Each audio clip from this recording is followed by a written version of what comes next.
Connie with SimplySimpleStamping.com. I'm so glad you could stop by for a 2-Minute Tuesday tip. Hey, we're going to be talking about ways to upcycle those wonderful little embellishment containers that maybe you've been collecting like I have, thinking I'm going to have a use for those. But you know what? I found getting the label off to be very difficult. It just kind of wanted to tear away instead of peeling off nicely. Well, I've got a tip with you on how to remove that label. Easy peasy, double cheesy. And it is this. It's your Stampin' Up! Heat tool. Guys, this thing, I thought for sure it was going to melt the plastic, but I saw a fellow demonstrator, her name is Jackie, and she shared this tip, and I thought it was absolutely brilliant. I couldn't wait to share it with you. So I'm going to turn on my heat tool, and I'm going to heat set, just kind of run this heat tool around. It's going to take about 12 to 15 seconds or so. You're going to know it's done when you start to see that label start to just lift a little bit.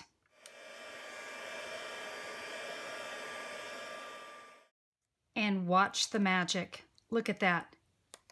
Is that easy or what?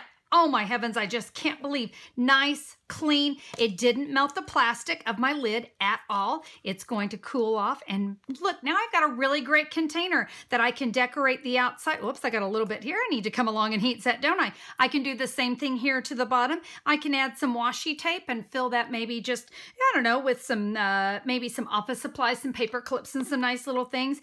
Guys, a really great way to be able to upcycle those awesome little containers. We don't want to throw those in the landfill, do we? Well, guys, thank you so much for tuning into the tip today.